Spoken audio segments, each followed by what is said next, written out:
Olá, aluno, olá, aluna. Bem-vindos à nossa primeira aula da disciplina de Metodologia Científica. Sou o professor Thiago Camata e eu vou acompanhar vocês, né? Nós vamos trilhar essa disciplina juntos. É a primeira disciplina do semestre, então também bem-vindos a vocês a mais um semestre de bastante estudo. Quero lembrar vocês que a disciplina vai ser no formato KLS 2.0, né? Ou seja, nós temos algumas atividades para fazer antes da aula, né? As atividades de pré-aula e também as atividades de pós-aula para serem feitas após as teleaulas.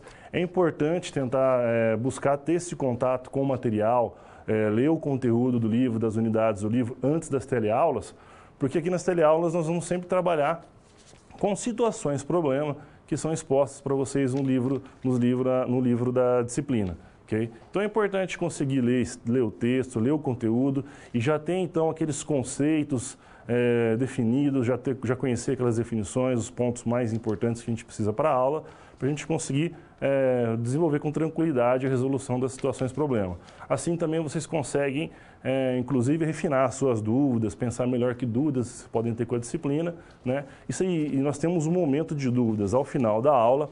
Caso a gente acabe passando do tempo, do horário, e não dê para fazer o minuto, esse tempo de dúvidas, né, aqui no final da aula, a gente tem um fórum também da disciplina, o fórum já está aberto.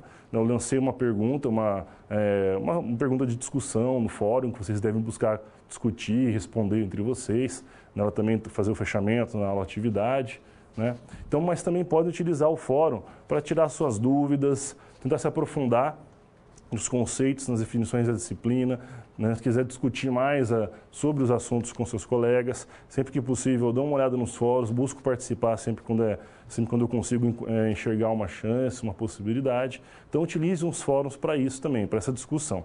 Toda semana eu vou abrir um fórum novo, né, que é referente à unidade que nós vamos ver durante aquela semana, ok? Então, utilizem mais esse canal que vocês têm de comunicação e de estudo e lembre-se, tentem sempre estudar antes, não deixem para estudar apenas no momento da avaliação, mas busquem também estudar antes de cada teleaula, após cada teleaula, porque assim vocês conseguem fixar com muito mais facilidade aqueles conceitos, compreender muito bem, muito melhor daí o conteúdo, ok?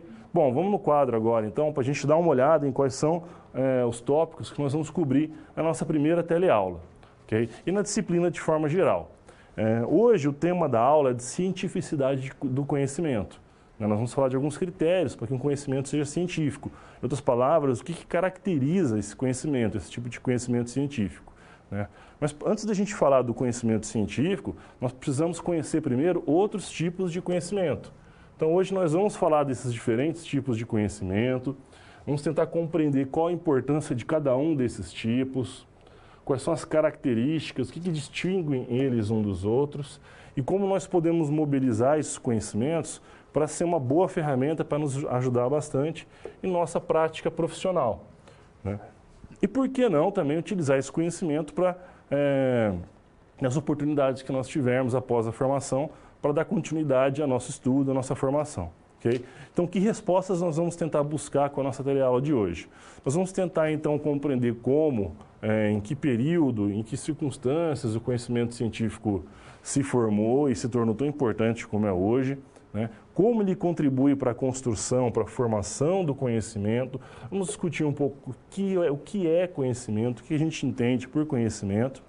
E vamos tentar também, a partir dessa compreensão do que seria conhecimento científico, os tipos de conhecimento, como que ele se relaciona, como ele pode estar presente nas nossas futuras práticas profissionais, ok? Bom, então nós vamos, mais especificamente, como eu disse, tratar do conhecimento científico, né, e como ele deve fundamentar as nossas decisões, tanto profissionais, como inclusive até, por que não, algumas decisões também pessoais, decisões importantes, porque ele nos ajuda a tomar decisões mais racionais, né? Ele ajuda a melhorar o nosso raciocínio e a buscar realmente, como nós vamos ver, as causas reais, o que está realmente por trás dos fenômenos e dos problemas, né?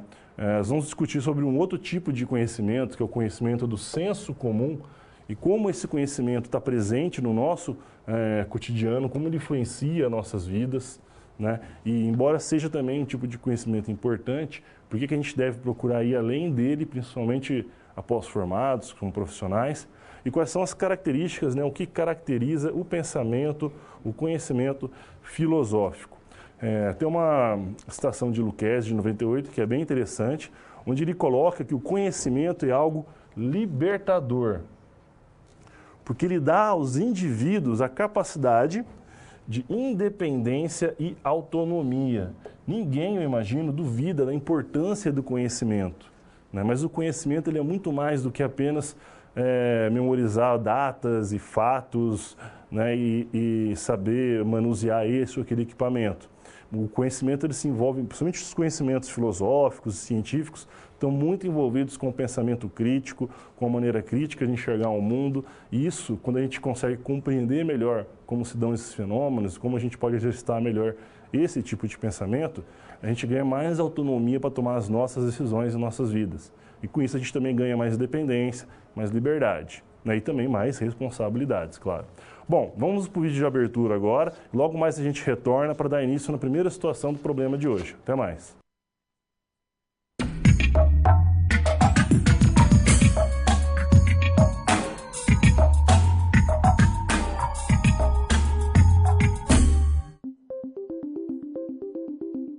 Olá, seja bem-vindo à primeira unidade de metodologia científica. Eu estava pensando sobre esse tema e olha que engraçado, o pensamento científico realmente está por toda parte. Imagina que você chega em casa um dia, pega o controle remoto, aperta o botão para ligar a TV, mas ela não liga. Na hora surge uma questão na sua cabeça. O que será que está acontecendo? Acho que todo mundo já passou por isso, né? Então o que você faz para resolver esse problema? O mais natural é criar algumas hipóteses. Uma primeira hipótese possível é: a TV está desligada da tomada, mas quando você vai conferir, vê que ela está plugada na tomada sim, ou seja, essa hipótese está descartada. Ok, então você parte para uma outra hipótese. Acabaram as pilhas do controle remoto. Aí você troca as pilhas, aperta o botão de novo, aí, nada ainda. Mais uma hipótese descartada após um experimento prático. Enfim, podemos citar diversas outras hipóteses para a resolução deste problema. Isso não importa muito. O que importa é que você usou técnicas de investigação do método científico para resolver o seu problema. Quer ver? Primeiro, você identificou um problema.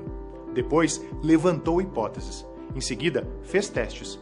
Quando falharam, você voltou a propor hipóteses para o problema. E você fez tudo isso de maneira inconsciente. Não é incrível?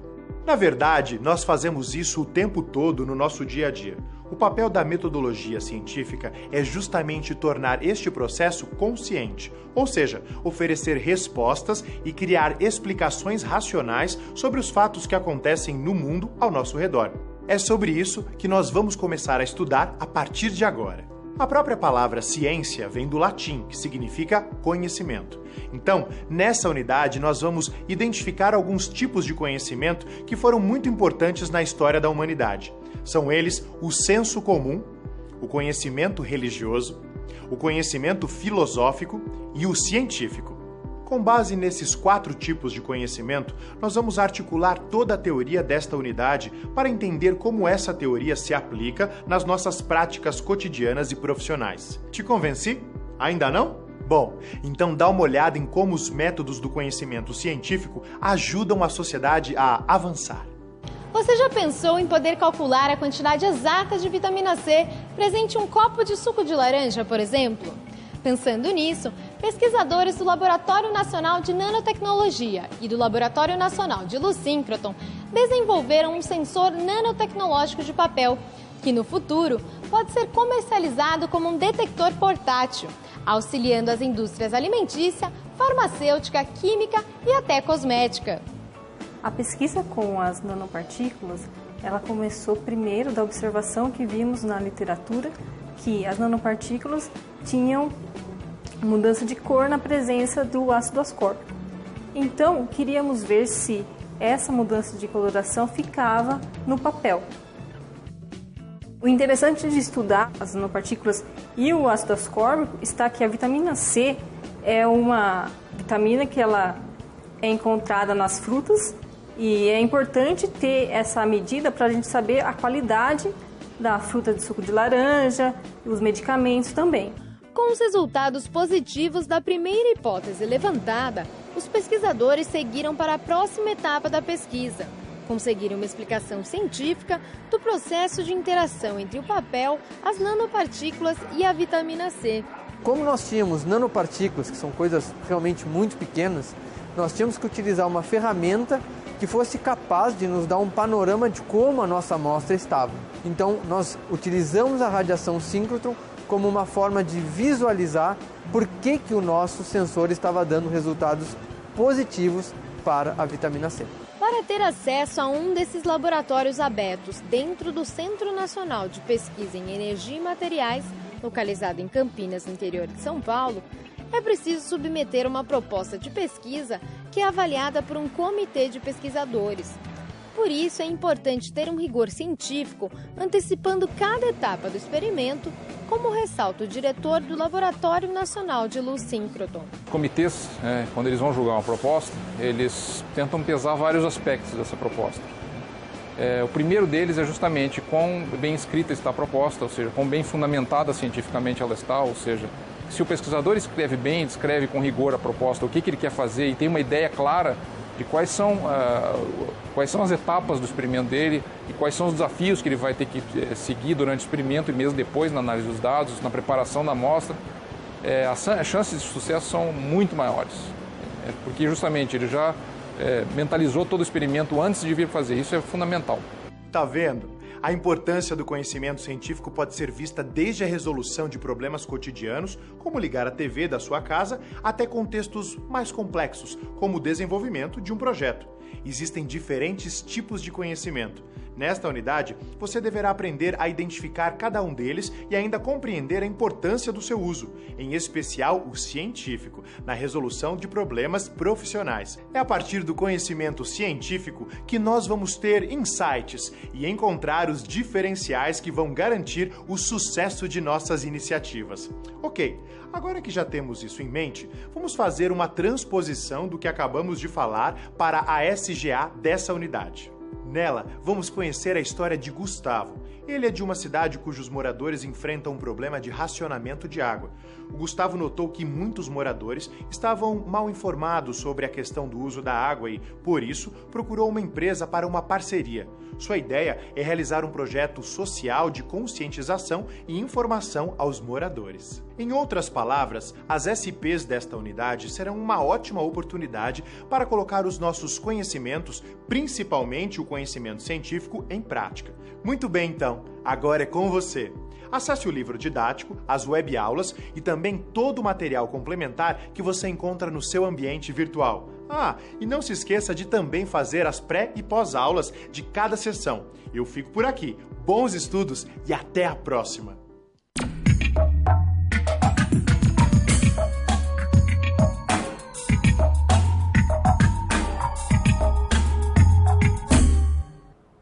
Olá pessoal, bem-vindos aí de volta.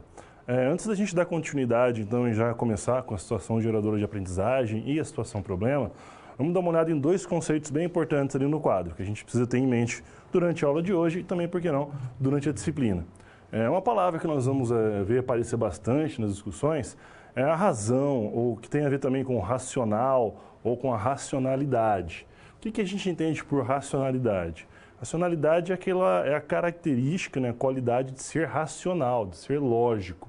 Ou também a capacidade, a sua possibilidade de exercer a sua própria razão. Bom, nós vamos ver que alguns tipos de conhecimento, principalmente o filosófico e o científico, fazem bastante uso da razão, da racionalidade. O conhecimento filosófico se baseia apenas na razão, ele se baseia apenas na razão para compreender, perguntar, questionar as suas grandes questões e tentar compreender o mundo que nos cerca, como a gente vai ver mais para frente. Outra palavra muito importante é conhecimento. A gente está falando bastante de tipos de conhecimento, mas a gente ainda não chegou a definir, categorizar o que é conhecimento, né? A gente pode entender o conhecimento como sendo o ato, a ação de perceber algo, de entender ou de compreender alguma coisa por meio da razão, por meio da experiência. né, tanto da experiência pessoal ou da experiência até de outros, né, ou por meio da sua própria razão, do seu próprio entendimento. Né? É através do conhecimento que você compreende, que você busca explicar um fenômeno ou uma realidade. O conhecimento ele é construído, né? E está sendo continuamente sempre construído e reconstruído, à medida que nós vamos descobrindo o mundo e vamos cada vez mais construindo o grande edifício da ciência, né, por assim dizer. Então, o conhecimento ele é um termo que vai aparecer bastante na disciplina e logo nós vamos entrar também numa outra definição, ou melhor dizendo, uma definição mais aprofundada da relação do conhecimento que há entre o sujeito e o objeto do conhecimento. Mas agora, então, a gente tem o que a gente precisa para começar com a nossa situação geradora de aprendizagem. Então, como nós vimos no vídeo, nós vamos acompanhar aqui a saga, a aventura de Gustavo, que mora numa cidade chamada Molhados. E a cidade de Molhados está enfrentando um racionamento de água. Ou seja, ninguém está ficando molhado lá em Molhados, né? Bem irônico o nome da cidade. Eles estão sofrendo com uma falta de água, com um racionamento de água. E o Gustavo pretende fazer algo, pretende tomar uma ação para poder minimizar ou resolver esse problema. Para isso ele resolveu desenvolver um projeto de pesquisa, onde ele vai buscar levar informação, conscientização, levar informações para os moradores sobre esse problema da falta de água, do racionamento da água e quais podem ser as causas, as reais causas desse problema, incluindo aí, inclusive, algum conhecimento que o Gustavo já tem com relação às tais mudanças climáticas pelas quais o mundo já vem passando há décadas, né? E dessa forma, com esse tipo de informação, de conhecimento, ele espera conscientizar os moradores para que todos possam tomar uma atitude ou melhorar as suas atitudes com o objetivo de tentar minimizar o problema e melhorar a situação. Então, o que nós precisamos entender, o que nós vamos ajudar o Gustavo aqui, né? Ou como nós vamos passar por esse problema dele.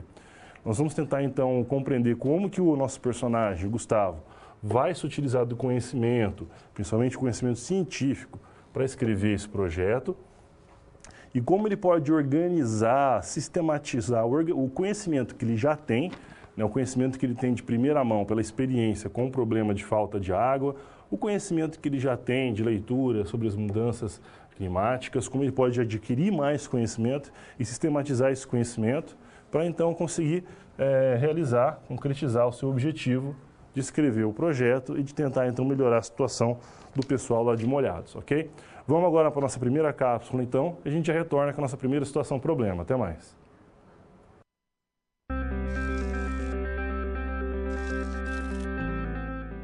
Tudo bem?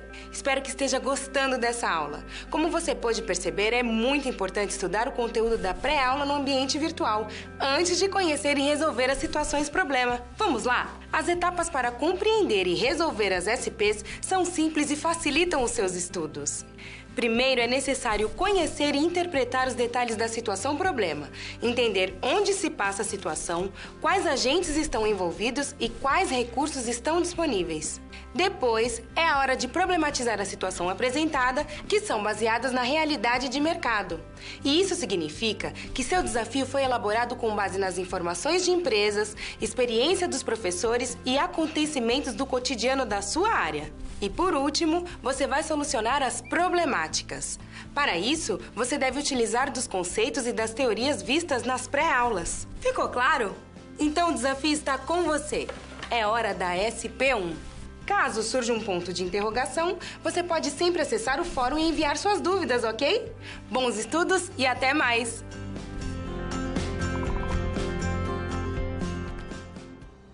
Olá pessoal, vamos então começar a resolver a nossa primeira situação problema. Vamos no quadro para a gente começar então a ver os detalhes, as informações que a gente tem. Então, como nós vimos, o Gustavo vai procurar escrever esse projeto com o objetivo de melhorar, de minimizar o problema da situação da população lá de Molhados, né? Então ele vai ter que buscar alguns conhecimentos que ele já tem, melhorar os conhecimentos que ele já tem, melhor ainda, né? E tentar buscar mais conhecimentos e criar um projeto que busque levar essas melhorias através da conscientização da população, com a esperança de que essa conscientização se transforme em ações concretas, né? Ações reais, para levar alguma solução, principalmente uma solução mais racional, que beneficie a todos para esse problema da falta d'água. Para escrever o projeto, o Gustavo ele tem que primeiro decidir sobre algumas coisas, sobre qual tipo de conhecimento, por exemplo, ele deve colocar no projeto, quais abordagens ele pode seguir ou levantar para abordar esse problema, buscar uma solução para o problema. Então, nós vamos ver aqui junto com o Gustavo quais tipos de escolhas ele vai ter que fazer para escrever um bom projeto que possa levar a uma maior possibilidade de que essas soluções apareçam e aconteçam de verdade, né? E quais são os procedimentos, as regras, ou o que ele tem que fazer para... o que caracteriza essas escolhas que ele vai ter que fazer, né? De certa forma, o que caracteriza os conhecimentos, os tipos de conhecimento. Para isso, vamos voltar naquela definição do que é conhecimento, que a gente falou lá no início, né? Eu tinha falado para vocês que era um ato de perceber ou de compreender por meio da razão da experiência, né? Mas compreender o quê? E quem compreende? Sempre que você tem conhecimento, então você tem um objeto a ser conhecido.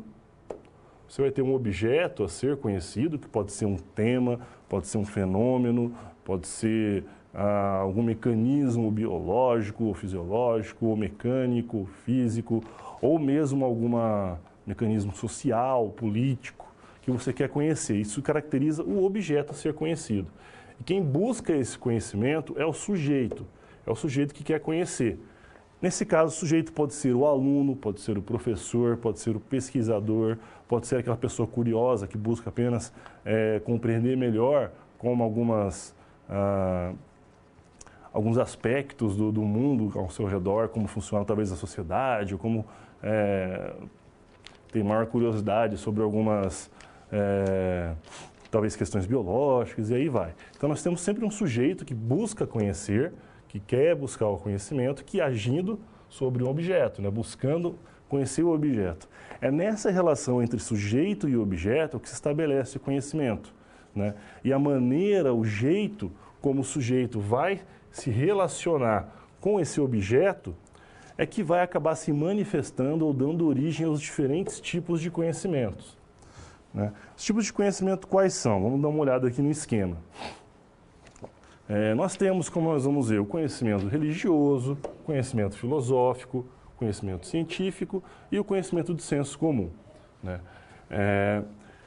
Os seres humanos eles sempre tiveram uma necessidade muito grande de explicar o mundo ao seu redor, de entender o que ocorre no mundo, ou seja, de buscar a ordem, né, através do conhecimento, numa espécie de caos, numa espécie de questões que ele vivenciava ou enxergava. Uma das primeiras maneiras com que isso sempre acontece na vida de todos nós, é através do senso comum. O que nós vamos ver é o tipo de conhecimento que a gente obtém através das nossas próprias experiências subjetivas, né? Através também de crendices, inclusive, ou informações que nos são passadas por pais e avós, né? E, de certa forma, as explicações, às vezes, também elas eram bastante mitológicas, faziam uso, então, do sobrenatural, né? Aí entrava, então, o conhecimento religioso. No conhecimento religioso, a realidade é explicada pela vontade das divindades, né? O conhecimento ele é obtido através da pregação ou dos livros sagrados. Ele é um conhecimento que é sempre tido como infalível, é um conhecimento que não se questiona, não há questionamento, não se pode questionar porque é a vontade divina. Então, por que as pessoas morrem? Elas morrem porque é a vontade divina, né? Ou pode-se criar um mito ou uma outra história, às vezes, envolvendo as divindades, que explica, então, o porquê que a humanidade foi punida com a morte, aí vai.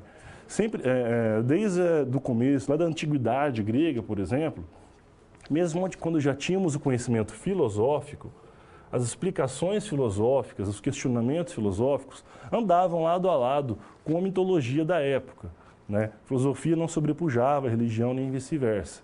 Eles costumavam explicar, o mundo era explicado através da vontade dos deuses, e os filósofos também sempre buscavam acrescentar algum sentido ou questionar a realidade que eles vivenciavam, questionar o que era real, o que não é, o que é vontade dos deuses, o que é responsabilidade dos homens, e aí vai. A filosofia ela sempre trabalha com os conceitos, com conceitos mais abstratos e com a relação entre esses conceitos, né? E é uma excelente ferramenta, muito importante, isso eu vou frisar bastante durante a aula, porque há um certo preconceito, né, com o aprendizado da filosofia, mas que ela é muito importante, principalmente para orientar as nossas decisões como comunidade, como sociedade, até como indivíduos.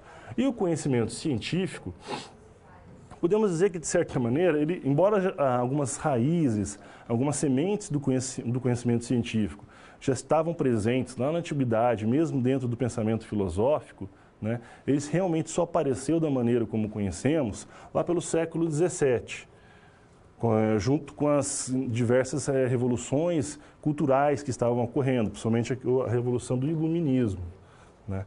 E é um tipo de conhecimento que ele é muito mais dependente de se demonstrar as relações de causa e efeito entre os objetos, né? Ou de se explicar os fenômenos através de demonstrações.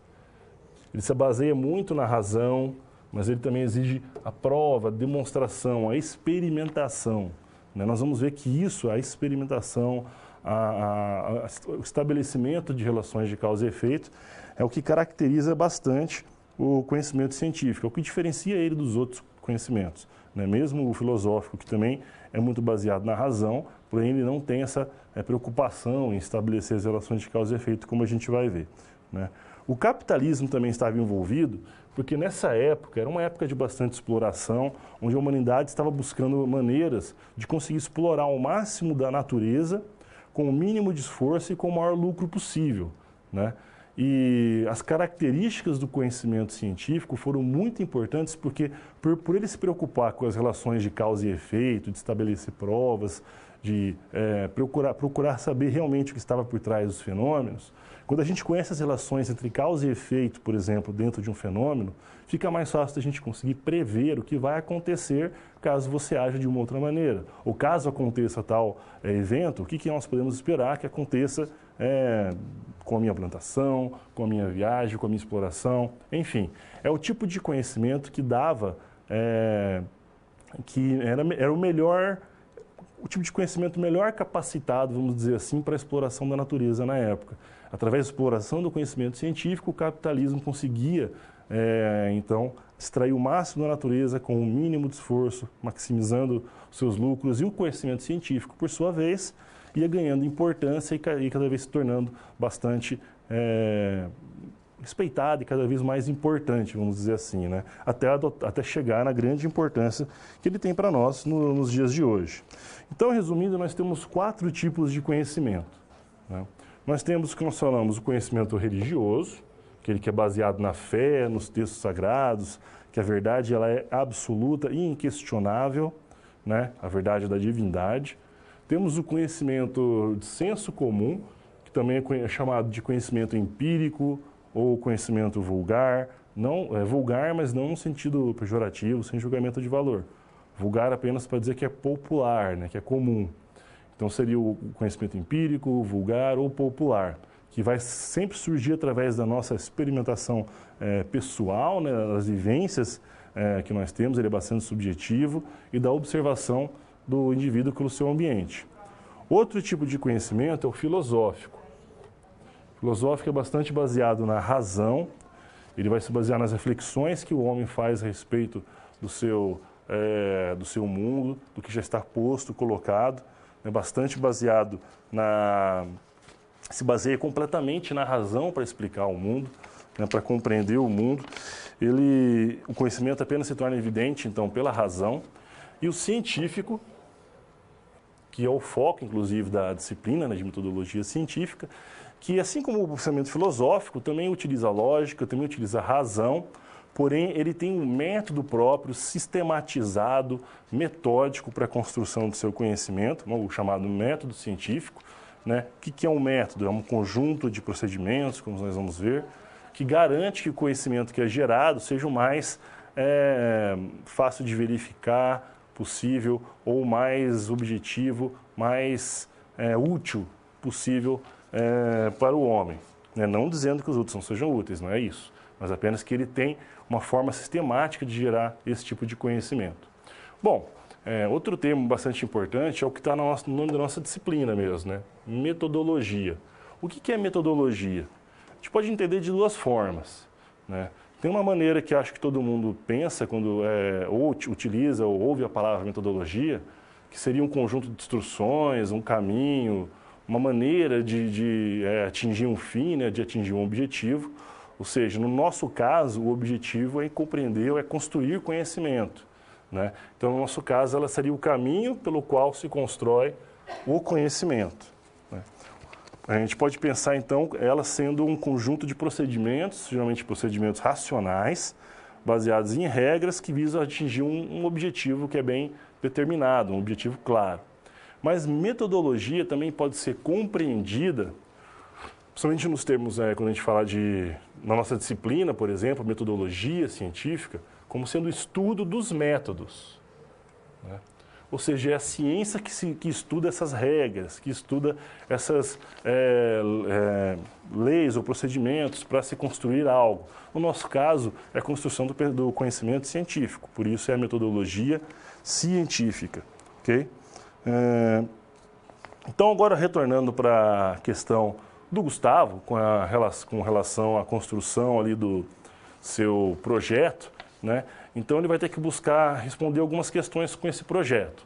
Uma delas é como que ele pode transformar informação e conscientização, que não são necessariamente a mesma coisa, né? A pessoa pode se informar sem necessariamente se conscientizar, mas como ele pode chegar nessas duas coisas e conseguir transformar esse conhecimento, essa conscientização em ações práticas, racionais, para minimizar esse problema de falta de água, né?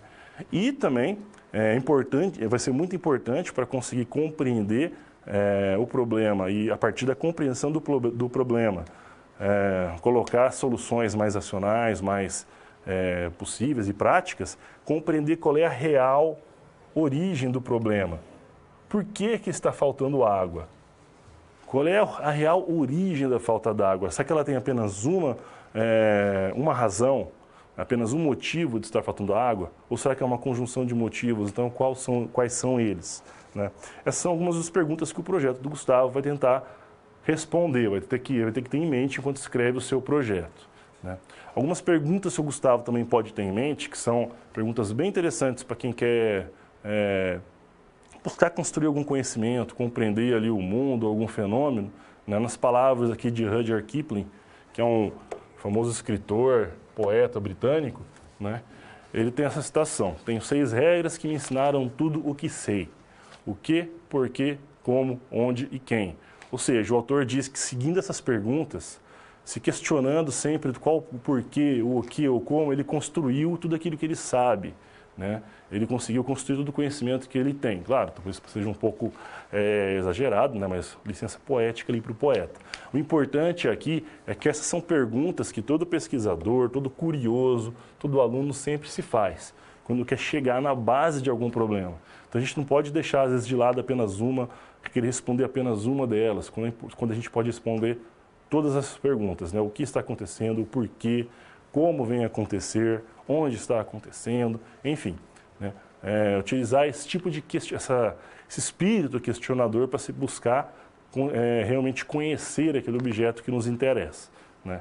E durante a construção do conhecimento, tem 2 termos que a gente tem que ter bastante em mente, conhecer bastante. Um deles é quando a gente fala de subjetividade, ou seja, tudo aquilo que é subjetivo, que diz respeito ao próprio indivíduo, ao espaço íntimo do indivíduo, né? O seu mundo interno. Tudo aquilo que apenas eu experimento, apenas eu sei como é, né? Então, aquilo é bastante subjetivo, é como ele relaciona o seu mundo interno com o seu mundo externo, o seu mundo social. O senso comum, como nós vamos ver, ele é um tipo de conhecimento bastante subjetivo, porque ele depende muito da experiência pessoal de cada um. Por isso é muito difícil, às vezes, tirando alguns exemplos, claro, de ser algo bastante generalizado. Vai depender muito de local, de cultura e tudo mais. Já o conhecimento científico, ele busca sempre a objetividade. O que a gente quer entender por objetividade? Objetividade é a característica de ser objetivo, né? Claro, de buscar ser objetivo. Mas o que é ser objetivo? Quando no nosso caso, no caso de construção de conhecimento, quando a gente fala de ser objetivo, nós estamos pensando em conhecer o objeto, né, como nós falamos, buscar conhecer aquele objeto, mas conhecer da melhor forma possível, representá-lo no nosso conhecimento de forma mais fiel, mais direta possível.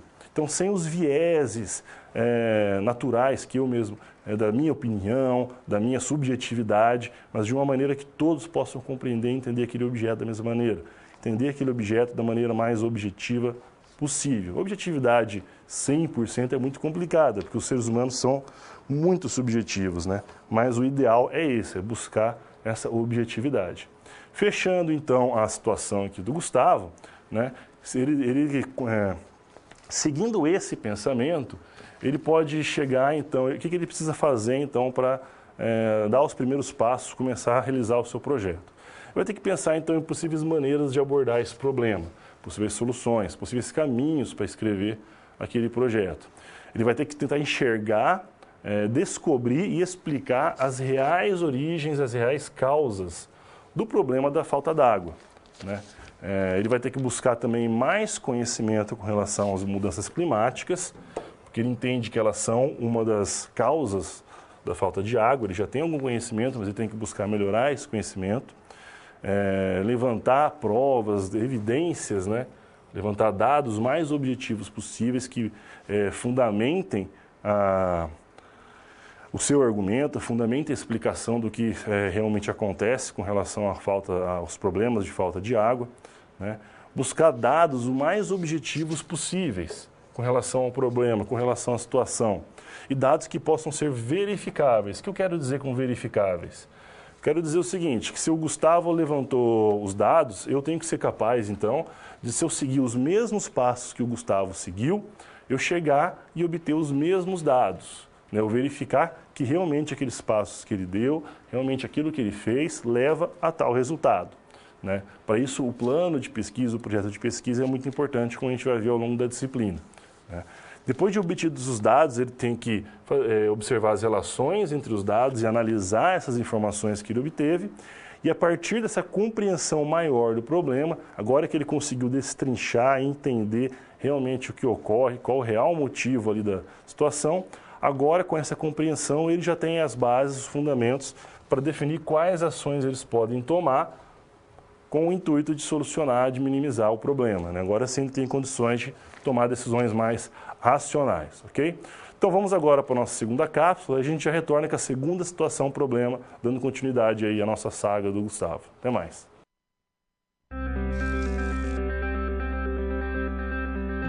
Opa, e aí? Como você se saiu com a primeira SP? Com as dicas que a gente viu, nem ficou difícil, não é mesmo? Você percebeu o caminho traçado para obter uma solução satisfatória? Primeiro, você estuda os conceitos teóricos. Em seguida, você conhece e avalia a situação. E só então você tem conhecimento suficiente para se empenhar em resolver a situação-problema. Entendeu por que é importante fazer uso de todos os recursos do material didático antes de iniciar as SPs? No ambiente virtual, você encontra textos, webaulas e vídeos para enriquecer os seus estudos. Vamos para mais um desafio? Boa sorte na SP2 e até mais!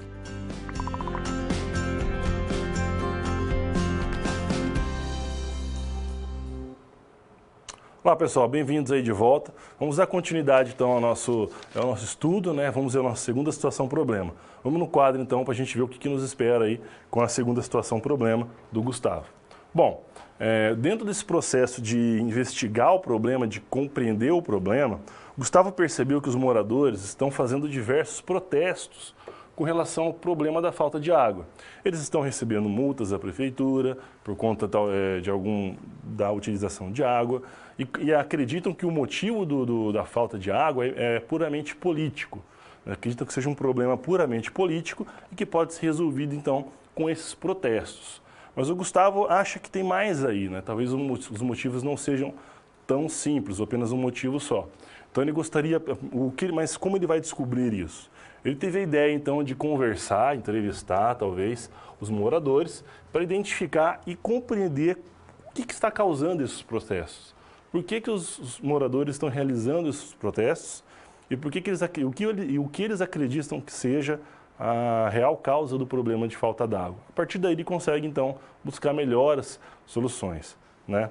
Ou seja, ele vai tentar identificar se, de repente, moradores que estão organizando os protestos não estão se levando apenas por alguma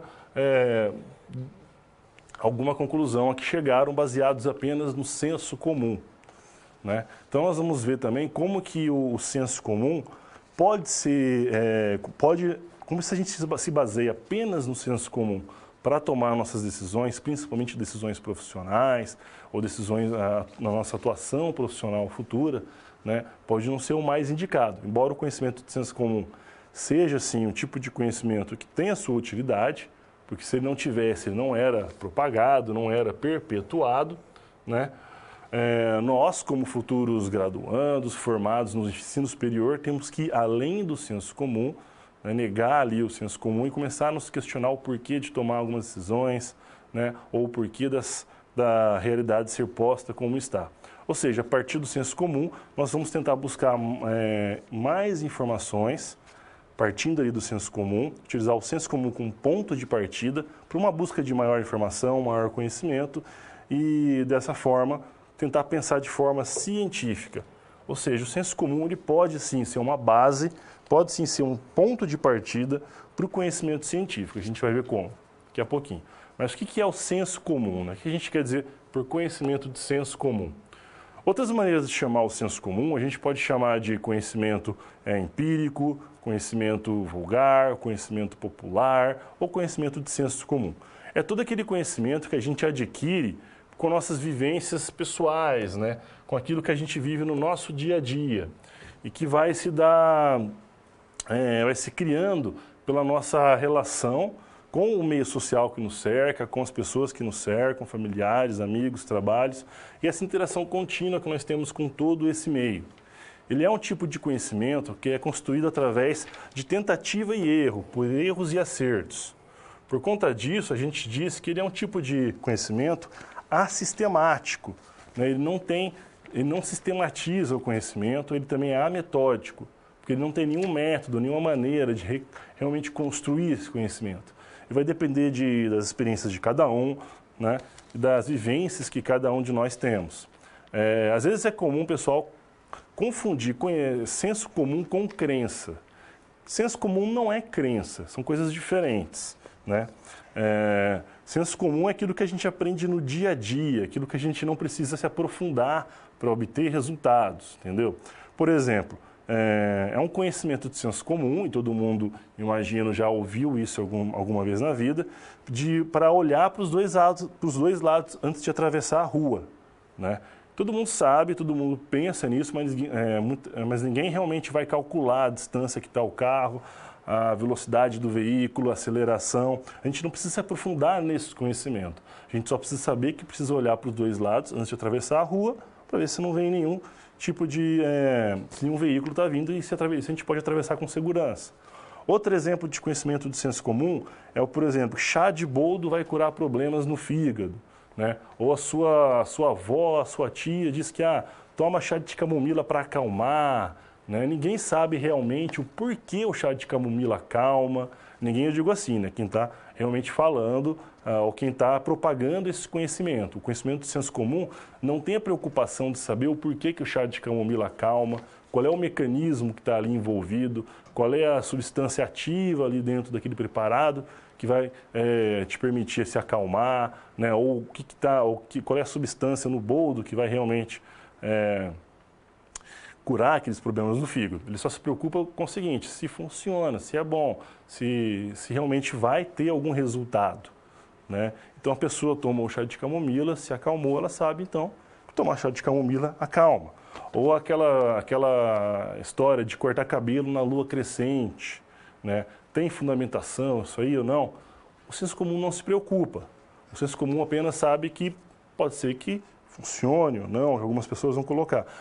Algumas coisas do senso comum não são realmente certas. O senso comum ele também é muito propício para perpetuar certos estereótipos, certos conhecimentos que talvez não fossem tão bons a gente se perpetuar. Por exemplo, dizer que gato preto dá azar, né, é uma superstição, né? Porque as pessoas geralmente vão relacionar a passagem de o gato preto com algum incidente que aconteceu mais tarde. Vão dizer que é porque o gato preto passou e deu azar para elas. É uma espécie de superstição, seria uma crendice, né? Mas não uma crença. E acaba se espalhando por senso comum, acaba sendo um conhecimento que vai se espalhando dessa forma, que as pessoas vão dizendo umas para outras e vão aceitando aquilo como dado sem se questionar, quando na verdade não tem nenhuma prova ou uma prova científica ou nada que diga que um gato preto vai ter mais azar que um gato branco e vice-versa, né? Nada a ver. E aí o pessoal fica com tem gente até que maltrata os pobres gatinhos pretos por conta dessas crendices. Por isso que nem sempre o senso comum é algo muito legal, né, de se basear para as suas ações do dia a dia, né? Então, como eu falei, ele é um tipo de conhecimento que se constrói de forma bastante informal, baseado no conhecimento do dia a dia, nas vivências do dia a dia, né? E ele pode ser assim transmitido, ele geralmente é passado de geração em geração. Não sei há quantas gerações já eu não ouço falar que chá de boldo é bom para fígado, e sei que minha avó, minha tia, minha mãe, a bisavó também falava de chá camomila, né, que acalma, porque isso vai sendo passado, vai sendo colocado e vai funcionando, né? Cada região pode ter o seu chazinho secreto, né, o seu conhecimento de senso comum também diferente de outras regiões, de outras localidades, porque ele é muito dependente de cultura também, ou às vezes de alguma tradição, né? Mas, como eu disse, ele não tem um método, um sistema, ele não é sistemático, ele não se organiza. Por isso, ele é chamado de um conhecimento assistemático, ametódico. E acrítico também, porque ele não se questiona, né? Ele não é um conhecimento que busca criticar o que está posto ou mesmo se criticar, né? Porém, como eu disse, ele pode sim ser um primeiro passo, um ponto de partida para a construção do conhecimento científico. Um bom exemplo é o da aspirina, né? A aspirina, assim como o chá de camomila, o chá de boldo, a substância dela, a substância ativa dela, inicialmente se fazia um chá de uma infusão de uma casca de uma planta, né, que se acreditava ser muito bom para curar a dor de cabeça, para melhorar as dores de cabeça. E as pessoas que tomavam aquele chá, aquela infusão, realmente viam que melhorava, né? Mas por aí até aí era senso comum, era igual à história ali da camomila e do chá de boldo. Porém, alguém pode ter percebido, tido a curiosidade de ir mais a fundo, de se aprofundar no conhecimento e se perguntar, mas o que tem nessa planta, nessa casca, que cura a dor de cabeça? Então, a partir daí, começou a buscar fazer experimentos, a isolar os diferentes componentes ali que formavam aquela infusão, aquele chá, né? Até que se chegou naquela molécula ali da aspirina, se isolou aquela substância e, a partir disso, conseguiram, então, sintetizar a droga, que é a aspirina, hoje muito barata, muito acessível e salvando as cabeças de muitas pessoas com dor de cabeça por aí, né? Então, partindo de um conhecimento de senso comum que foi refinado, questionado, se foi até o científico. Alguns pensadores, como Bachelard, dizem que o maior obstáculo, um dos primeiros obstáculos ao pensamento científico é o pensamento de senso comum, né? Mas não porque ele é intrinsecamente ruim, nada disso. Mas é porque se a gente só se contenta com o senso comum, a gente não se aprofunda no que importa, a gente não se aprofunda no objeto que nós estamos buscando conhecer, né? Então, por isso que eu digo, nós como formandos, graduandos, formados pela educação, pelo ensino superior, temos como profissionais um dever de sempre ir além do que é senso comum. Se a gente for se basear apenas no senso comum, a gente não precisava de universidade, né? Não precisava estudar. Então, nós como profissionais formados no ensino superior, temos que buscar sempre questionar o que está posto, ir além do senso comum, ter muito cuidado com aquelas opiniões que a gente vê, principalmente em redes sociais, né? O pessoal gosta muito de falar opinião como se fosse a coisa mais firme e clara do universo, né? Mas a gente acaba se levando muito por preconceitos, por estereótipos que são reforçados pelo senso comum. Tem que se questionar, por que eu estou pensando isso? Por que eu falaria isso? Por que eu concordo ou não concordo com isso? Não é verdade? Então, buscar ir além ali do senso comum. Vamos retornar então para o quadro para a gente continuar com a situação do Gustavo aqui nessa segunda situação problema. Então, para que ele possa escrever um projeto que se baseie, que se paute em informação científica, ele não pode simplesmente tirar conclusões a partir do que ele observa no mundo que o cerca, né? Ele não pode se basear no famoso achômetro. Achômetro a gente tem que esquecer, né? Principalmente em projetos ou em trabalhos acadêmicos importantes como esse, né? Ele não pode, então, se levar apenas pelo senso comum. Ele tem que se aprofundar e buscar maiores informações, se questionar aquele tipo de conhecimento, né? Ele pode, por exemplo, conforme ele questiona os moradores, acabar descobrindo que a ação dos moradores é toda baseada no senso comum. Os moradores estão partindo daquele princípio de que todo político é ladrão, então se o problema que está acontecendo no bairro é de origem política, só porque eles querem nos dar as multas, então a única ação possível é a de protesto. Mas espera aí, vamos pensar, né? Talvez as decisões políticas tenham um peso, sim, claro, no problema ali de falta d'água, mas há outros fatores que eles precisam considerar. A maneira correta de se utilizar a água, né? Talvez verificar se há normas que falem sobre o mau uso de água, como eles podem economizar, então, melhor a água. Tem todos os problemas relacionados às mudanças climáticas no mundo que fogem realmente do controle ali da esfera política e tal, né, que a gente realmente não controla, apenas sofre as consequências, né? Então, tem muitos outros fatores. A gente não pode, então, sair tomando conclusões. É só porque é político. Por que é político? Porque eu ouvi falar que é problema político, então vamos protestar. Vamos pensar se não tem algo mais que pode fazer, porque vamos pensar se não tem algum outro motivo ali por trás do problema, né? Então, a partir disso, eles têm condições de buscar as causas reais, os verdadeiros motivos dessa falta de água. E compreendendo esses verdadeiros motivos, aí sim eles podem cobrar melhores ações da prefeitura e tomar suas próprias ações para melhorar o problema, né? Para minimizar o problema, ok? Bom, pessoal, essa foi a nossa segunda situação problema. Vamos ali para uma cápsula e a gente já volta para a nossa terceira situação problema da aula de hoje. Até mais.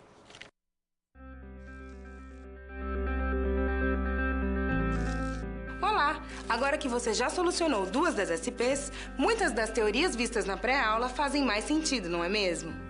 Essa é justamente a função das situações problema, te preparar de forma mais prática para a realidade da vida profissional. Já conhecer algumas das situações que podem surgir no dia a dia faz de você um aluno mais preparado para o mercado de trabalho. Bom, a SP3 já vai começar. Se ficar com dúvida em algo, pode entrar no fórum e enviar sua pergunta, ok? Até mais!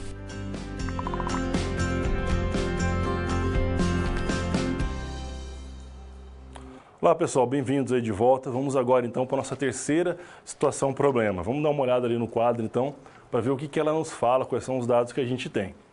Bom, como diversos moradores começaram a estocar água em suas casas, na tentativa de minimizar o problema da falta de água, começou a aparecer, então, um problema emergencial de saúde pública, que seria o problema do aparecimento de focos de dengue no bairro. Gustavo, então, buscou a prefeitura, buscou uma parceria com a prefeitura com o intuito de resolver esse problema, né? Ou seja, a partir daí, então, ele já foi agendada a visita de alguns agentes de saúde pública da prefeitura no bairro, para entrar nas casas dos moradores e verificar a existência ou não de focos de dengue. Porém, um morador em particular, né, o Manuel, se não me engano, ele se opõe à entrada de estranhos, né, dos fiscais na sua casa, né? Ele não quer que os agentes entrem na sua casa. A propriedade dele é privada, ele não quer que ninguém entre. Ele está querendo fazer uso ali apenas do direito dele individual.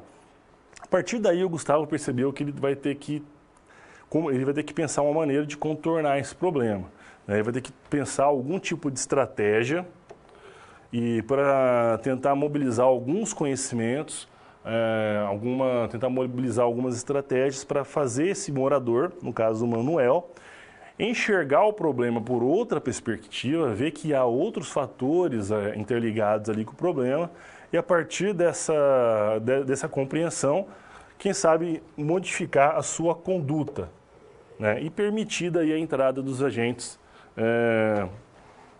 da prefeitura em sua casa. Então, de que modo a gente pode pensar que, nesse caso, o conhecimento filosófico pode fazer ou pode ajudar, né, no caso, não vai fazer nada, ele vai apenas ajudar o morador, no caso Manuel, a mudar a sua forma, a sua ação, mudar a sua forma de agir, né? Que contribuições esse tipo de conhecimento, de forma mais geral, né, não apenas no caso ali do Manuel, mas de que tipo de contribuição o conhecimento filosófico traz para a nossa cidadania, né? E para as discussões de ética, a compreensão da ética, tanto a ética nas nossas escolhas pessoais, na maneira como a gente decide conduzir a nossa vida, né? Mas também nas relações que nós temos com a comunidade maior, né? com as pessoas que vivem conosco, com a nossa sociedade, né? Então, a partir daí, será que se o morador conseguir compreender quais são os desdobramentos éticos da sua situação, né? E quais são os outros tipos de ponto de vista envolvidos, será que ele vai, então, refletir e talvez agir de modo diferente? Com o conhecimento, a partir dessa reflexão filosófica, né? Bom, o que é filosofia? Eu já quero frisar, como eu falei no começo da aula, uma coisa bastante importante. Vou dizer o que filosofia não é. Filosofia não é elucubração sem sentido, ficar falando coisas por falar ou ficar viajando na maionese, como alguns dizem, né? Filosofia, ela é muito importante, ela tem bastante importância na nossa vida prática, sim, né? Ela aborda questões enormes, desde as questões sobre a nossa própria existência, a existência do universo, o papel da nossa existência nesse universo. Também procura estudar relações entre conceitos dos maiores até os menores, relações de linguagem, quais são os princípios, os valores que vão servir como bússola, né, nossa bússola moral, quais são os princípios, os valores que podem conduzir as nossas ações, como devemos agir em sociedade. Enfim, tudo isso são pensamentos filosóficos, né? São questões filosóficas. Mesmo sem perceber, muitas vezes a gente faz, então, alguma reflexão filosófica. Quando a gente pensa, por exemplo, em como devemos agir em algumas situações, qual é a melhor maneira de agir, uma maneira mais honesta, né, de agir em alguma situação, talvez, ou a maneira que traz maior contentamento a todos.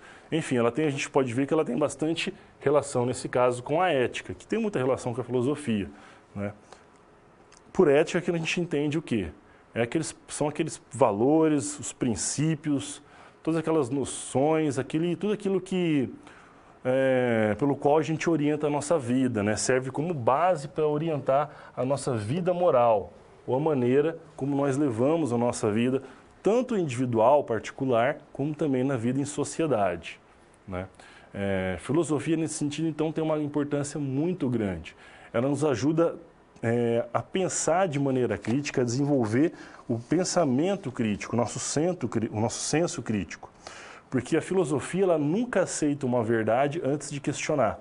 Ela é o contrário do senso comum nesse caso. O senso comum não questiona. Ele aceita o que está posto, ele aceita a verdade que é colocada, né, desde que faça sentido. Ou se minha avó sempre diz que chá de camomila é bom, ou alguns preconceitos, né, que vão sempre passando de geração em geração por conta também da maneira do senso comum, porque nunca são questionados, nunca são pensados, né? A filosofia não, ela já parte da indagação. Ela nunca aceita uma verdade sem antes questionar essa verdade. Ou seja, aí que entra o nosso senso crítico. Uma filósofa bastante importante da contemporaneidade é Marilena Chauí. E ela fala da atitude filosófica em dois termos, né? Ela fala de dois aspectos dessa atitude filosófica.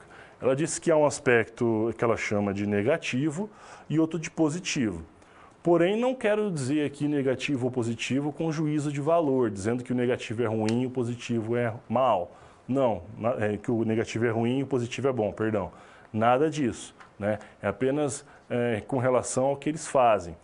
Vou explicar. O aspecto negativo da atitude filosófica é o de negar o senso comum, de dizer não ao senso comum. Por isso que é negativo, porque ele diz não. Ele não aceita o que está estabelecido, não aceita o que já está posto como é verdade. Quando as pessoas te dizem, por que a gente faz assim? Porque sempre fizemos assim, então sempre vamos fazer assim, né? Espera aí, por quê? O pensamento, a primeira parte do pensamento filosófico é perguntar, mas eu não aceito isso, eu quero saber o porquê. Quero saber o argumento, quero saber a razão disso. Então, aí que entra esse aspecto negativo de negar o que está posto, o que está colocado. E o próximo aspecto é o positivo. Positivo no sentido que depois da negação, você passa então para a indagação. Você começa a se perguntar sobre a razão das coisas. Por que elas são do jeito que são? Né? Qual é a razão das coisas serem ou de não serem? Então, a partir do momento, primeiro a gente nega e depois começa a se indagar para conhecer, para buscar, apenas através da razão, né, da racionalidade, essas respostas, as respostas desses questionamentos filosóficos. Como eu disse, eu não tenho como frisar isso o suficiente, a filosofia ela é muito necessária, principalmente nos dias de hoje, que a gente parece não ter mais muita paciência ou mesmo preocupação com reflexões mais demoradas ou mais profundas, né? Hoje o que vale é o Twitter, né, que acho que tem 140 caracteres, é falar logo, colocar a tua opinião, mas o que está faltando às vezes talvez é uma reflexão sobre aquela opinião, talvez transformar aquela opinião num argumento, né, e não numa mera opinião. A filosofia nos ajuda nisso, ela nos ajuda a ter um olhar diferente, né, a enxergar outras perspectivas sobre a realidade de cada um, né, e ir além das nossas meras necessidades imediatas. No caso ali do Manuel, da nossa situação, ir além da necessidade imediata que ele tem de impedir que as pessoas entrem no seu domicílio. Né? Ele tem que enxergar além disso, enxergar que há outras questões envolvidas, né? Então ele tem que superar essa situação que foi colocada para ele e pensar que essas ações podem ter consequências mesmo para pessoas que não têm nada a ver com a ação dele. Se houver um foco de dengue na casa dele, ele pode levar essa doença para muitas daquelas pessoas que nada tem a ver com a situação dele ou com o morador, né? Então, a partir disso, ele pode se abrir e pode estar mais propício a uma mudança de atitude, ok? Bom, continuando então, né? A partir dessa reflexão filosófica é que o Manuel vai conseguir, então, enxergar que existem outros fatores que ele deve considerar, além daquelas suas questões imediatas, né, suas necessidades imediatas, suas questões pessoais. Como, por exemplo, a vida de toda a sociedade, da coletividade, responsabilidade de cada um de nós, um com o outro, quando estamos vivendo em sociedade, né? Não pode sobrepujar ali a vontade individual dele sobre a saúde dos demais. Se ele conseguir, então, enxergar esses aspectos diferentes, ter uma visão maior ali da situação, ele vai conseguir enriquecer a sua visão, enriquecer o seu entendimento, né? E perceber que talvez o focar apenas em um aspecto seria uma versão muito reducionista, né? Ele precisa ser um pouco mais, conseguir enxergar melhor outros aspectos da situação e agir, então, de acordo. Talvez mudar ali sua maneira de agir, a sua maneira de se portar junto com os outros moradores, certo? Então, a filosofia, o pensamento filosófico nos ajuda a ter esse conhecimento um conhecimento maior, amplo, complexo aqui da nossa realidade, né? E perceber como as coisas, às vezes, né, os elementos, as situações, as pessoas estão interligadas, né? Ela ajuda, a partir desse questionamento do porquê das coisas e do porquê da realidade que nos é dada, a gente começa a entender também as relações entre as coisas, né, entre os assuntos, entre as realidades, certo?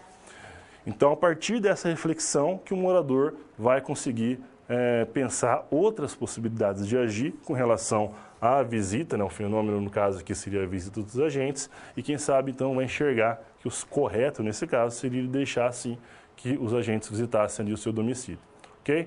Bom, como a gente viu, o conhecimento filosófico ele é bastante racional, bastante lógico, certo? Mas ele não tem exatamente um método, ele não se preocupa com relações de causa e efeito, ele apenas se baseia no pensamento e na razão, na lógica e na razão apenas, ok? É muito importante, mas a gente vai ver daqui a pouco, no próximo Situação Problema, nós vamos falar sobre o conhecimento científico e vamos entender o que eles têm em comum, mas o que caracteriza, o que diferencia o conhecimento científico desses outros. Então vamos para uma cápsula agora e a gente já retorna então para a nossa quarta e última Situação Problema. Até mais.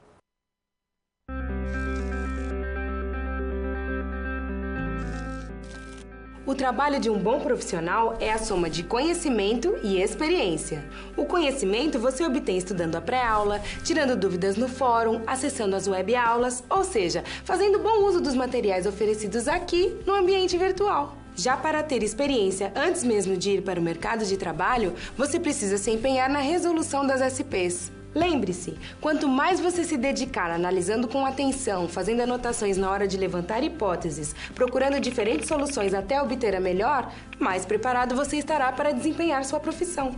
Você já resolveu 3 desafios, mas ainda falta a SP4. Se dedique, hein?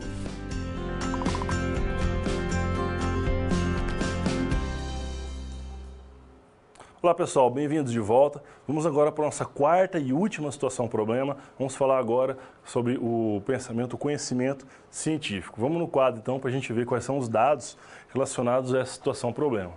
Uma das moradoras ali do bairro do Gustavo, se não me engano era Marilda, né, como está no livro, ela veio falar com o Gustavo sobre a dificuldade que ela tem encontrado para conseguir água potável, né? E pensando numa solução para esse problema, uma solução que seria talvez de longo prazo, né, ela sugere que seja incluído no projeto a construção de poços artesianos para o bairro, né? E embora à primeira vista pareça sim ser uma boa ideia, né, o Gustavo sabe que, mais uma vez, ele não pode se basear apenas no senso comum e tirar conclusões precipitadas. Como a construção de poços artesianos envolve também uma questão de saúde, né, de armazenamento de água, foco de doenças, e também pode fazer, dependendo do tipo de solo, ou onde vai ser construído, pode ser mais difícil ou não a construção, pode causar muitos transtornos ali para os moradores. Ele sabe que é algo que ele não pode apenas se basear no senso comum, ele tem que tentar tomar uma decisão o mais racional possível, né? E isso ele vai conseguir, então, fazendo uso de todo o conhecimento científico a respeito ali daquele objeto, né? Ele vai conseguir utilizar, a partir do conhecimento científico, ele consegue tomar decisões mais racionais e tomar ações melhores que visam resolver esse problema, essa questão ali dos poços artesianos no bairro, ok? Bom, quando a gente fala de conhecimento científico, é lógico que também estamos falando de ciência. Como nós vimos, ciência quer dizer também conhecimento. Mas a ciência é um tipo bem específico de conhecimento, ou ela gera um tipo bem específico de conhecimento, que é o conhecimento científico, né? E como ela faz isso? O que caracteriza a maneira como ela cria o conhecimento? Nós vimos que o conhecimento de senso comum, ele é todo construído sem sistematização, sem método, de forma bastante subjetiva. O conhecimento religioso nos é passado por textos sagrados, pela verdade que é revelada, né? E o conhecimento filosófico se baseia apenas na razão. O conhecimento científico dá um passo, talvez, ali além, né, do conhecimento filosófico, ele também se utiliza da lógica e da razão. É costumeiro dizer que o trabalho da ciência pressupõe o trabalho da filosofia, né, por conta do questionamento, da forma de pensar. Mas a ciência, o trabalho científico, costuma delimitar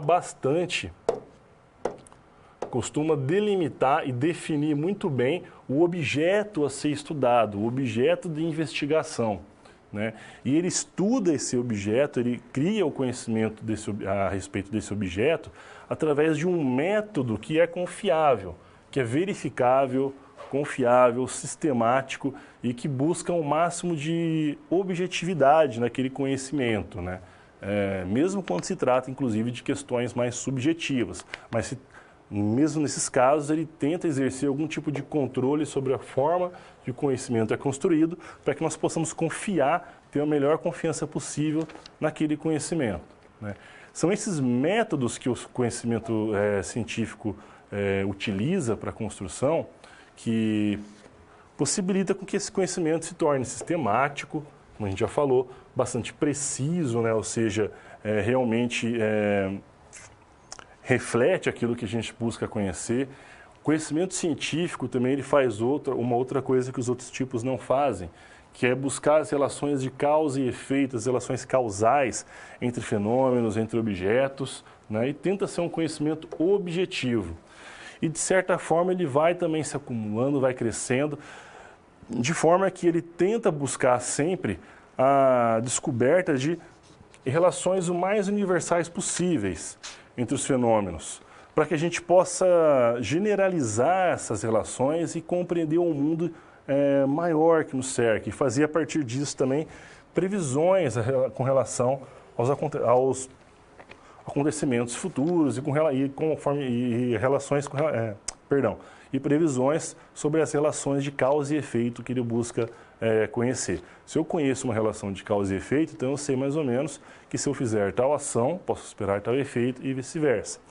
É esse tipo de pensamento, esse tipo de conhecimento, por exemplo, que permite que a gente possa se utilizar de previsões do tempo, né, que é um sistema extremamente complexo, difícil mesmo de prever, mas mesmo assim a gente consegue prever com um grau de certeza, né, como vai se comportar esse sistema, porque se conhece bastante aquela dinâmica, aquela física que está envolvida com esse trabalho, né. Ciência também, idealmente, permite que nós possamos agir sobre a natureza, utilizar a natureza de maneira mais segura, né? A ciência, sim, idealmente, claro, faria isso, né? Embora talvez não seja sempre isso que a gente vê acontecer, infelizmente. E, bom, a gente pode ver, às vezes, no livro de vocês vão ver que alguns autores podem, às vezes, classificar os tipos de ciência.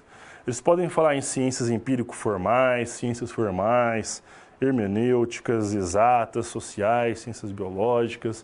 Você pode se perguntar se a ciência é tão importante assim e tenta ser tão objetiva na maneira de construir o conhecimento, por que todas essas divisões, por que fragmentar dessa maneira a ciência? Bom, a razão está naquilo que a gente falou bem aqui no começo, a maneira como ela determina o seu objeto.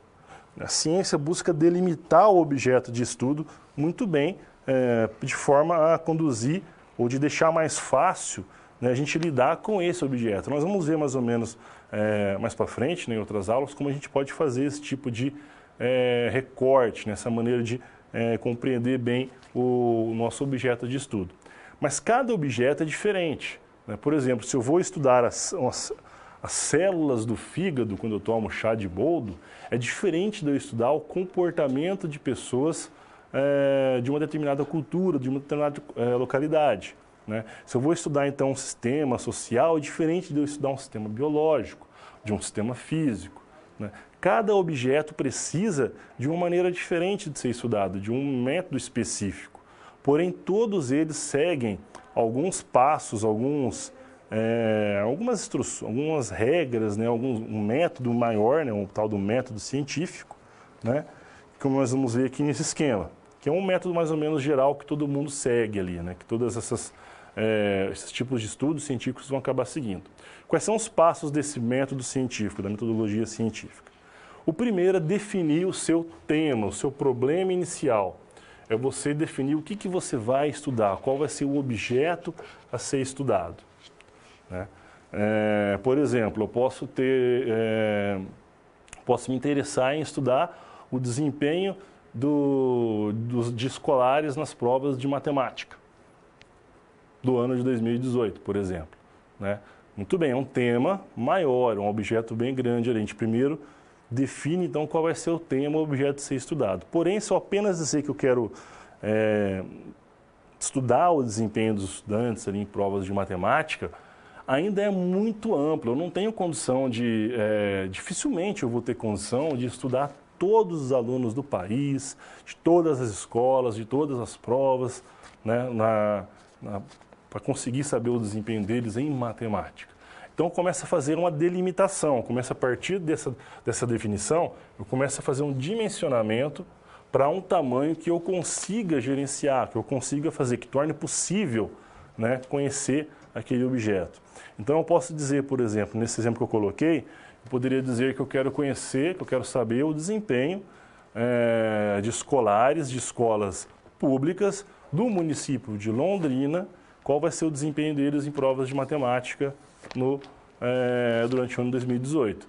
Então, aqui eu já escolhi as particulares, que geralmente têm uma realidade diferente das públicas, né?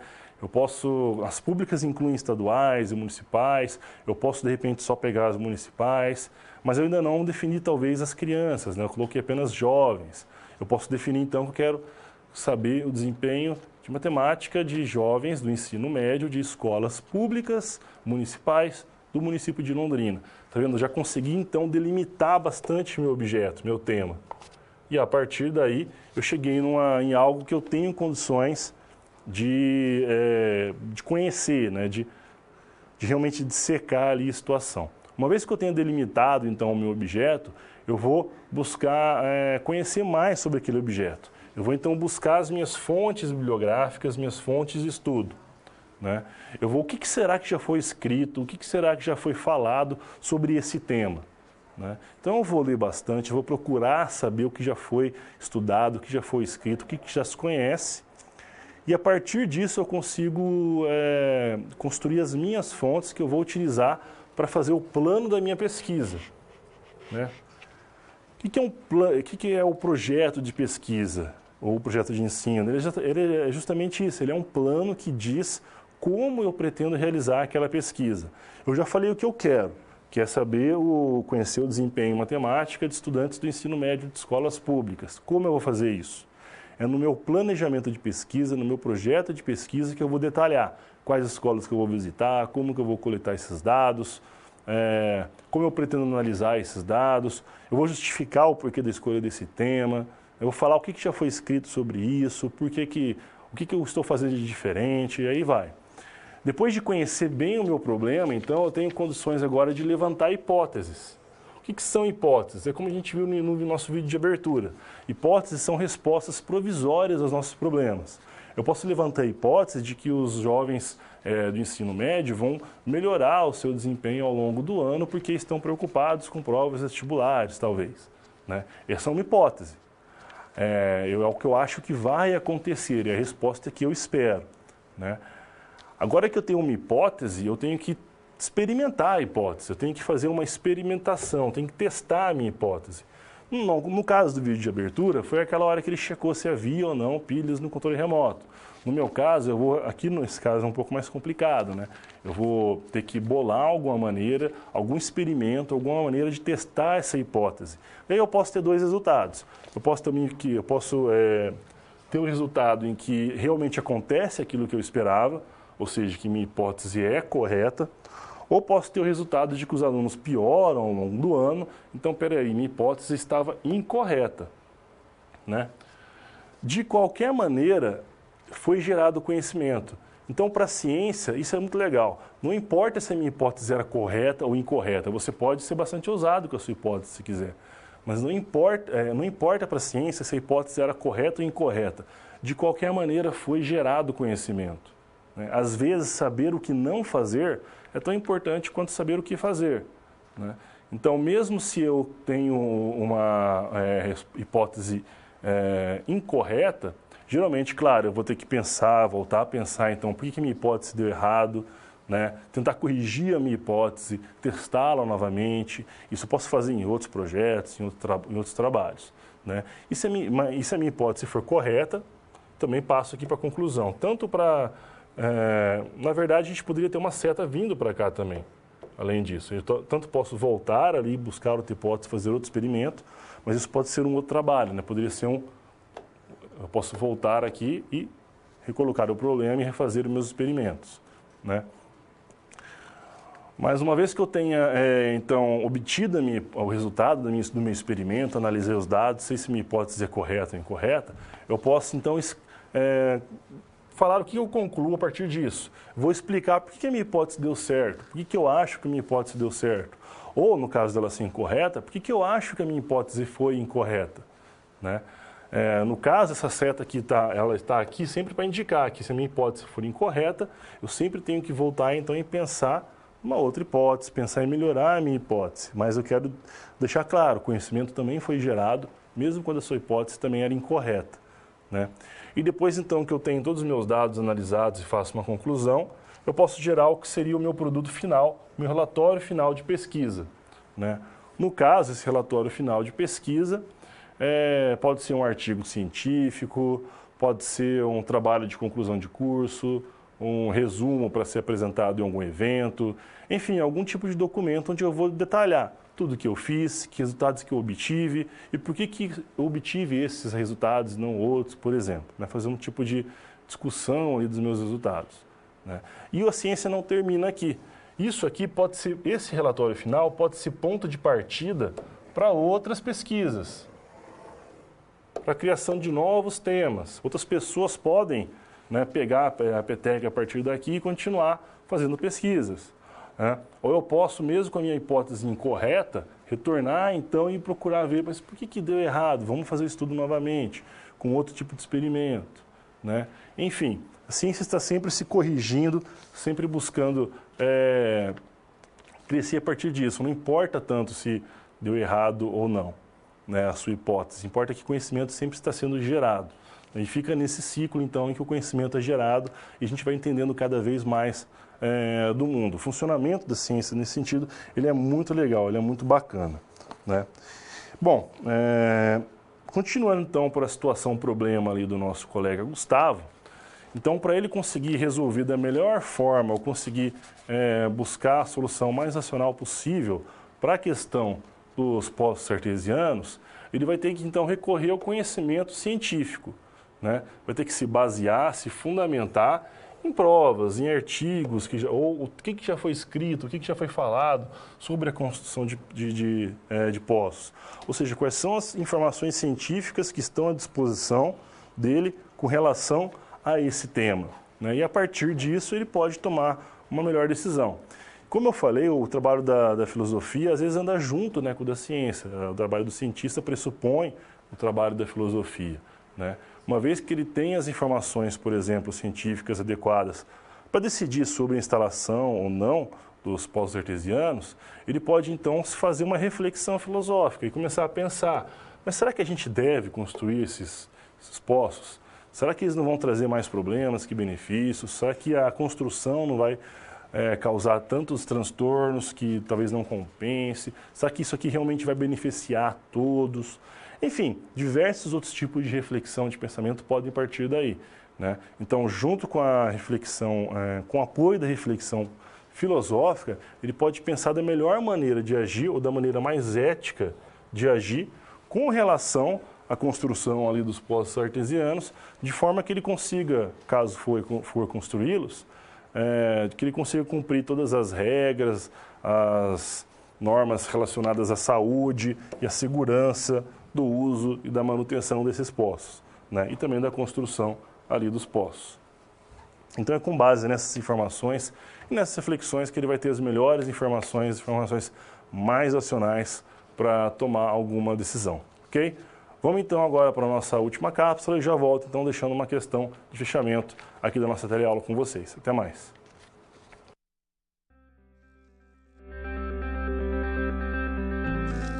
E agora que todos os desafios foram concluídos com sucesso, é hora de refletir sobre o que foi visto. O objetivo das SPs é ampliar o seu conhecimento e te ensinar a como utilizar na sua realidade profissional os conceitos vistos aqui. Essa é uma metodologia que exige muita proatividade e empenho da sua parte, já que segue o modelo de uma das tendências mais avançadas no mundo, a sala de aula invertida. E em contrapartida, vai te transformar num profissional diferenciado e mais qualificado para desempenhar as funções da sua profissão. Por isso, faça bom uso dos materiais e das interatividades oferecidas. Ah, não deixe de acessar o seu ambiente virtual e completar a sua pós-aula, ok? Cada parte do processo é essencial para a sua aprendizagem. Até mais! Olá pessoal, bem-vindos aí de volta. Antes de finalizar, de fechar a aula de hoje, vamos dar uma olhada no quadro para deixar uma questão aí de discussão para vocês, né? Uma nova situação para a gente pensar em como mobilizar esses conhecimentos. Então a gente tem que os alunos do 4º ano da Escola Municipal Polivalente vêm apresentando baixo rendimento escolar. E isso tem gerado preocupação tanto nos professores como em toda a equipe pedagógica da escola. Então, quais seriam as melhores estratégias para os professores e para a equipe pedagógica superar essa situação? Então, baseado no que vocês estudaram da unidade, no que a gente viu na teleaula, né? Quais vocês acham, quais vocês pensam, não é achômetro, claro, né? Vamos aí além do senso comum, né? Mas como a gente pode construir as melhores estratégias para conseguir lidar com essa situação? Uma possível resposta, né? Uma maneira que a gente pode sugerir seria de tantos professores como a equipe pedagógica começar a fazer um estudo com base em método científico, um estudo científico, prestando atenção e seguindo algumas etapas muito importantes. Definir muito bem qual é o problema que eles querem sanar ou o problema que eles querem compreender, né, o problema de pesquisa. A partir daí, então, levantar as possíveis causas desses problemas, né? Daí, então, talvez levantar algumas hipóteses de possíveis soluções e testar e aplicar essas soluções e depois analisar se essas soluções deram certo, né? Ou seja, se as hipóteses que eles colocaram se confirmaram ou não. E, no caso, corrigir o que for necessário e continuar com o tratamento, ok? Outra pergunta que é para a próxima aula, para a nossa próxima aula. Lembrar que a gente vai falar, então, na segunda unidade dos tipos de produção científica, quais são as etapas da pesquisa científica. Nós vamos falar sobre levantamento e organização de fontes de dados, né, de fichamentos e tudo mais, e elaboração de 2 tipos de produção científica, que são os resenhas e os resumos. Ok? Bom, pessoal, o nosso tempo agora já está terminando, está bem em cima. Só quero lembrar vocês, então, é muito importante fazerem as atividades de pós-aula, acessarem o fórum, discutirem bastante lá no fórum e também estudar, ter contato com o material previamente, né, antes da nossa próxima aula, ok? Bons estudos a vocês e vejo vocês na nossa próxima aula. Fique agora com o vídeo de encerramento e até mais.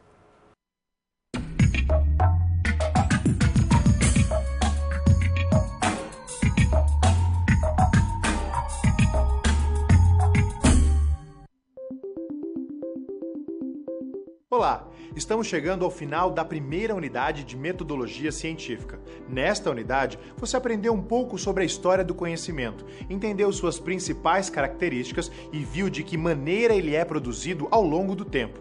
Você se lembra, né? Nós aprendemos a identificar os diferentes tipos de conhecimento e estudamos a origem deles. Compreendemos o que é senso comum e por que a sua utilização é bastante costumeira. Analisamos a filosofia e sua utilização como suporte para a ciência, por meio do pensamento filosófico. E nos aprofundamos mais no conhecimento científico e suas características. Para atingir cada um desses objetivos, você não estava sozinho. A gente teve uma ajuda essencial, a situação geradora de aprendizagem. Nela, conhecemos a trajetória de Gustavo, morador da cidade de Molhados.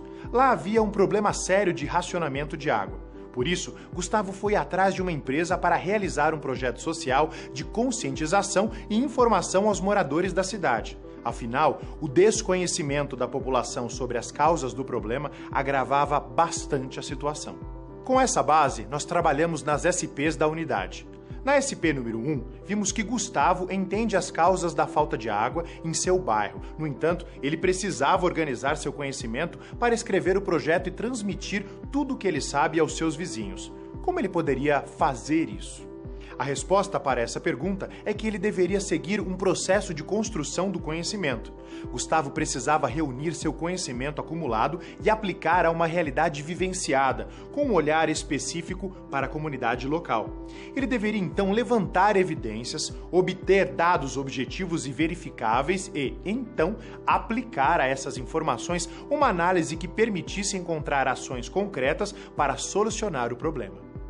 Na segunda SP, Gustavo decidiu conversar com os moradores da cidade. Ele descobriu que, para a maior parte deles, a falta d'água não passava de um problema político e a culpa seria, então, da prefeitura. Mas Gustavo sabia que havia causas maiores do que apenas uma questão política nesta situação. Como ele poderia fazer para saber se os moradores estão confiando demais no senso comum? Para isso, Gustavo precisava constatar que os moradores não estavam investigando o problema em sua origem. Ele precisava entender que as conclusões dos moradores não partiam de fatos objetivos, como dados concretos, pesquisas, análises de ações e entrevistas. Chegamos então à terceira SP, na qual notamos que o projeto de Gustavo incluía a intervenção da prefeitura para ajudar no combate à dengue em seu bairro.